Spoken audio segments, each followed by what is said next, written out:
Thank you, sir. Saurabh. Saurabh Hajra. Saurabh. Fine. So, Saurabh, introduce yourself Thank you. briefly. Okay, sir. Sir, I am Saurabh Hajra. I have come from South Dinajpur district. I have hold an MA in English and a B.Ed. Basically, I am an unemployed and I am trying very hard to find a job. I love teaching and it is my passion. And beside my teaching and giving tuition classes, whenever I get time, I love playing Why do cricket. you love teaching? Because I think I have the capability to give something to the students. I think the knowledge I gained so much from my studies, I should give the students to enrich them. Sir. Okay. So, Saurabh, you just tell me about your idea about ideal classroom. Ideal class. What kind of a classroom you think to be an ideal classroom?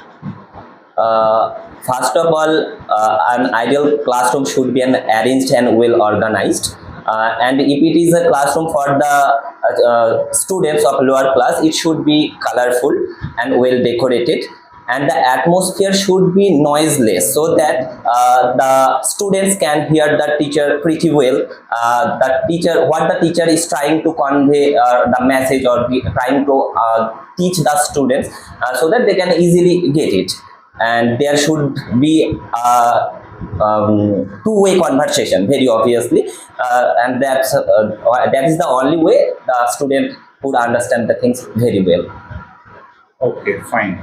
So, how do you use the modern technological innovations? For example, modern TLM,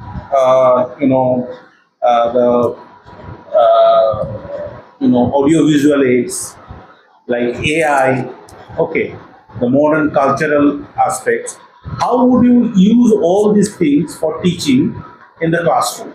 Okay, sir. Thank you. I will Especially the language teaching. the language teaching. In our language class teaching, I will give the students some audio messages so that they can understand the pronunciation, how to spell or how to pronounce the difficult words correctly in a proper way. I can give them some video classes or video lectures so that they can understand how to answer, how to ask questions to the teacher very well.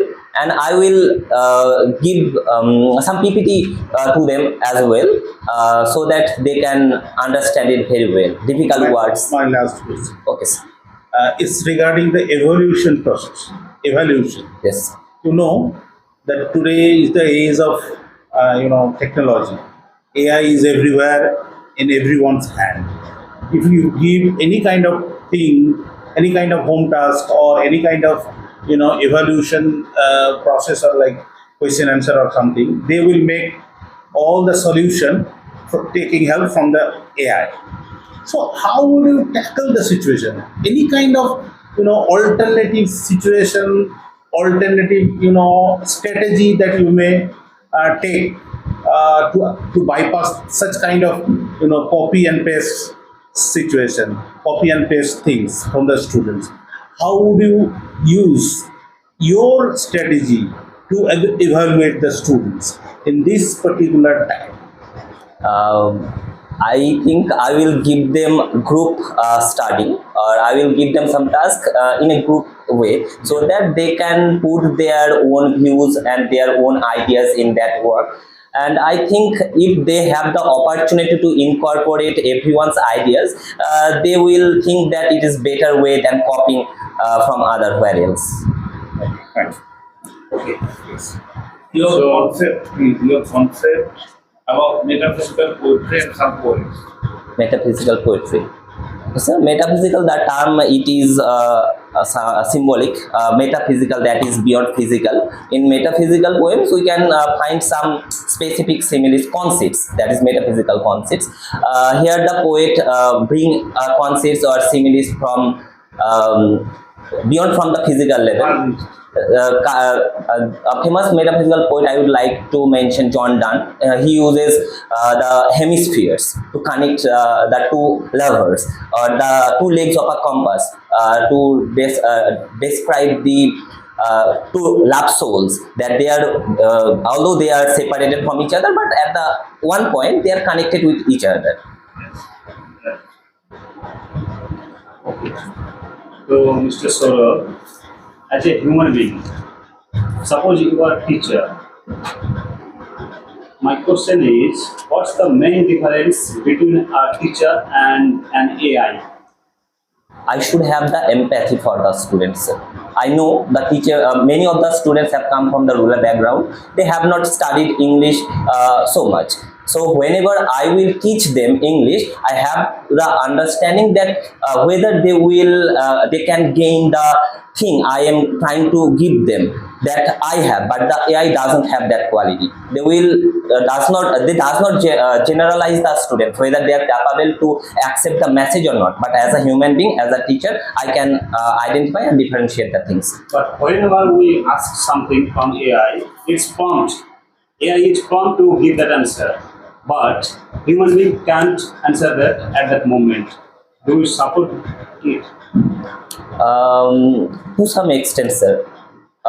Suppose I'm giving the answer from my point of view, sir. If I need an work or I need an answer instantly, that I have to give the students or I have to teach the students, I can acquire the knowledge from AI and then I can modify it in my own way and give it to the students in a simpler way, so that they can take it. As a teacher, what qualities do you have in you? I have a good communication skill. I have patience. I have the quality to adapt in any situation. Any negative quality that you feel that it is within you that may be a hindrance in becoming a good teacher, I think I am over ambitious to gain knowledge, sir. and how to curtail that, how to make restraint of that, and how to control that Um, as you feel. I think How can you handle such kind of issues? I think I should become. Okay, fine. So, in a classroom situation, you see, there are some students who are very, talented, who always, good learners, as we call them. Some are there who are below average learners. Okay. So, how do you make balance as a teacher in that kind of, diverse type of classroom? I will. Any particular strategy that you take up and incorporate in your class teaching? I will give them group tasks, sir. Some of the students who are well in studies or kind of God gifted students, so and some students who are little different from that from the good students, I will create groups, separate groups, and put the students in equally in every group, so that they can understand or they can learn from each other. Just one point. Tell me one point where neoclassical poetry is different from romantic poetry. Neoclassical poetry is human-centric. They focus mainly on practicality, following the classical models, and romantic poetry is primarily centered on nature, imagination, and fancy. Okay, fine. And just take a topic, nature, and tell us how nature is treated by Wordsworth, Coleridge, and Keats, and Shelley, the four romantic poets. How that treatment is different from one another. Basically, Wordsworth worshipped nature. Whenever he portrays nature in his poetry, he shows it in a bright way, colorful way, and in all of his poems, most of his poems, he presented nature in a horizontal way, in a broader way. In Coleridge, we can see nature, but it is some hazy way. He does not explicitly or clearly shows, or he never uses colorful images to represent superanalyzation. Yes, and in Keats' poem, he always try to escape from nature, kind of trying to save reality. himself from reality. And in Shelley, he uses he takes nature as a revolution, Source of revolution. source of revolution. Okay. From which district are you? South Dinajpur, sir. What's the literacy rate of the district? I don't know those exact numbers, sir. Whatever it may be, as a teacher, how would you increase the rate? Um, What would be your role in increasing In- the literacy rate? encourage the parents, make various campaigns to teach them or to make them aware about how important it is to literate their children in this modern era. And I will also create some specific interesting games in students so that the children themselves can attract towards schools, and I can also prompt play schools in our school area so that the little children from their earlier ages can attract to the schools. As a teacher, which skill is more required according to you? Listening or speaking? Listening, Why? because I should know what the students' requirement, what the students are trying to hear. If I have the only ability to speak and I never focus on the students, I can never find out what the students are trying to gain from me, and it will be an autocratic classroom. Do you have any idea about baseline survey? Baseline survey? No, sir. Sorry. And your schooling over? I have completed my schooling from Kashba Borihata High School. It is in Hurirampur. Then Then I have completed my college from Gangarampur College. It is under University of Gorbongo. honor. Yes, sir. Dipankar Mishra was there. Sorry, sir. Dipankar Mishra was there. Biplab. Dipankar Mishra. Yes, sir. Yes, sir. Then after that, After that, I came for masters in University of Gorbongo. Then my B.Ed. Okay. Now give your demo. Okay, sir. Sir, before going into the demonstration, may I take your permission to suppose this room as a classroom and you my students? Yes. Yes, sir. Thank you.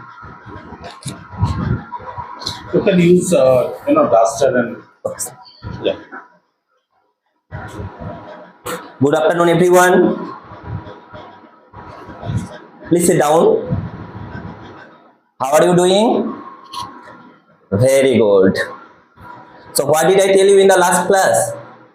What am I supposed to read today? Very good. Poem.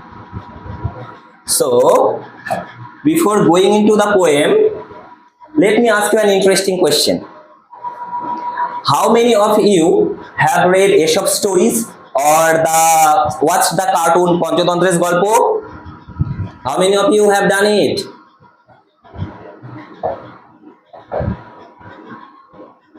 Very good. Now, can you tell me what is the basic difference between the cartoon Panchotantre's Golpo and other cartoons? Excellent. In Panchotantre's Golpo, there are animal characters who talk like human beings. Very good. Now, let me tell you an interesting fact.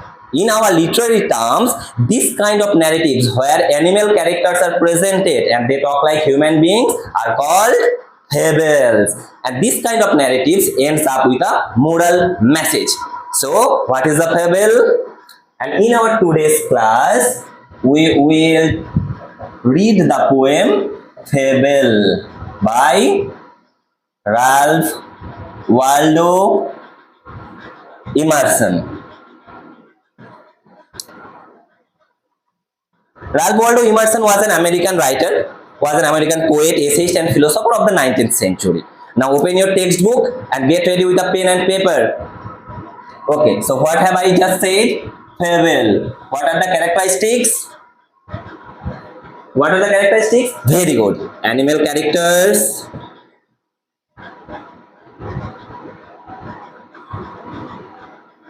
Having human qualities.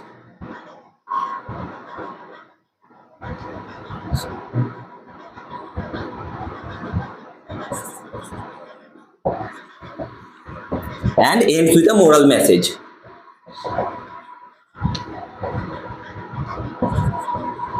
Now follow the textbook and follow me as I read it aloud.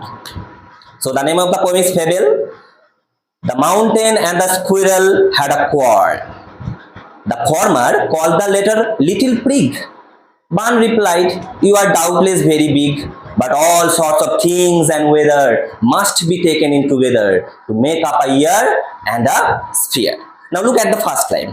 What are the two names mentioned here? Mountain and squirrel. These are the two entities of nature. One is mountain and another is nature. And they have a quarrel. Quarrel means, have you read this? Okay, I am just erasing it. Quarrel. So an important word is quarrel. Quarrel means, can anyone say? কেউ কি বলতে পারবে? Quarrel মানে কি? QUARREL. What means? A heated argument or a dispute.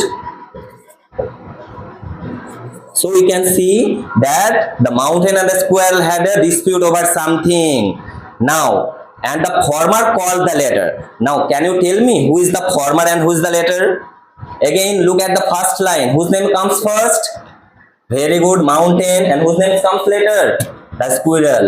So, farmer refers to mountain and later refers to squirrel. So they have a dispute over something. Now imagine how a mountain looks like. It is very big in size, rocky, strong element. And how does a squirrel look like? It is a very soft and tiny creature. So the mountain is basically insulting the squirrel by calling him a little prig. So another important word is prig. What is the meaning of prig? One who takes himself to be morally correct. One who takes himself to be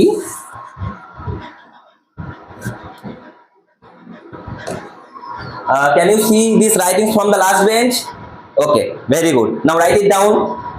So the mountain called the latter Little Pig. Now Ban replied. So the mountain have already told his argument, already show his argument. Now Ban replied. Here Ban means, who can be the Ban? Very good, the squirrel. Ban means the squirrel. Here the squirrel has given the specific name, Ban. Ban replied. What does he reply? You are doubtless very big. Doubtless means without having any doubt. Ban says that I know you are very big and I don't have any doubt with it. But all sorts of things and weather must be taken in together to make up a year and a sphere. That means in our world, every creature, no matter how big it is or no matter how small it is, it have its own importance. Now look at your hand. Are the 5 fingers equal in size? No. Can you say that I like the big one very much and I don't like the little one very much? No, I cannot say that because I know each and every finger has its own importance in our hand. Okay? Have you read? Okay. Just take one thing. To just teach us the grammatical, textual grammar from the first 2 lines. Just textual grammar part. Anything grammatical part there. You may write down the sentence. You are doubtless very big. Yeah. And from that sentence, you just teach us the grammatical part. Okay. Okay. Because you have to mention the grammar also.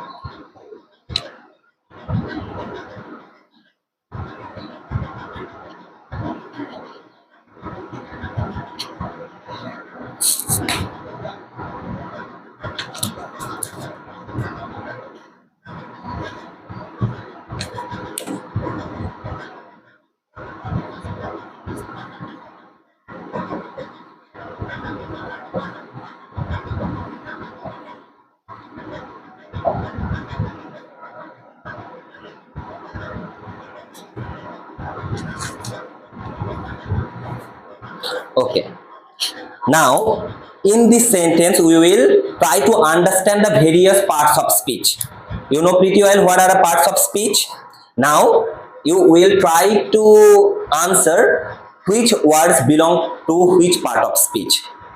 You refers to some person or something or some element if there is use any personification. So what did you learn in your previous classes?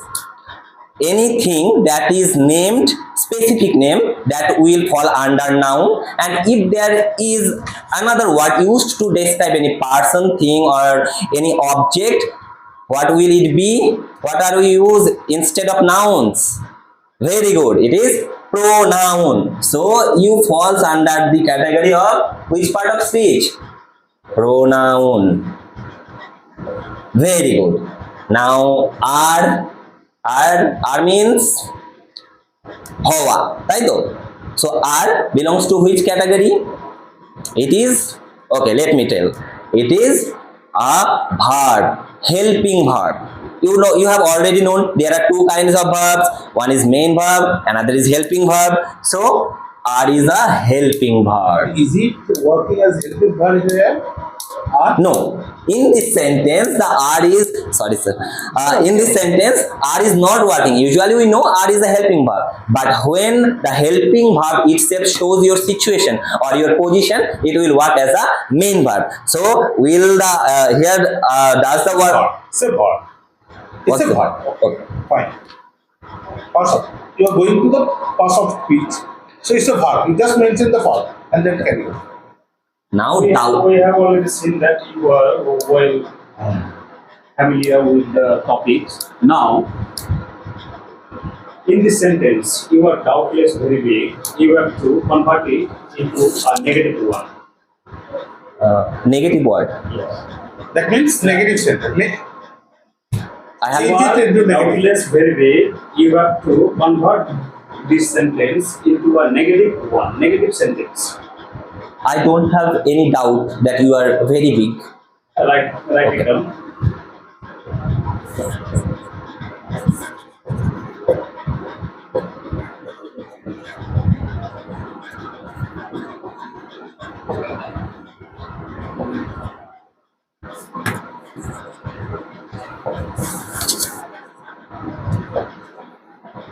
আর অন্যভাবে করা যায়। আচ্ছা এটার কি meaning change হয়ে গেল না? You are doubtless very big. I don't have any I doubt. don't have any doubt. Uh, ঠিক আছে। Can I? তারপরে?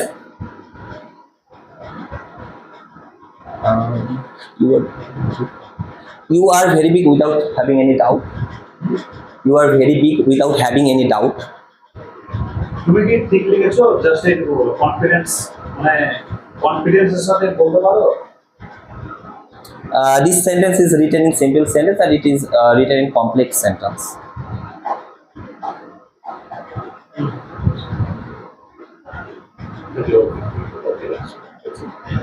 অন্যভাবে করা যায়।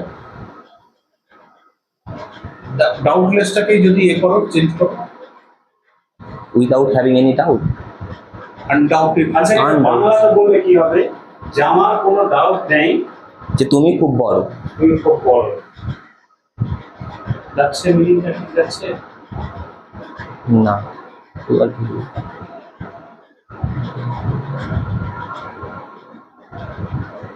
No sir. ঠিক আছে।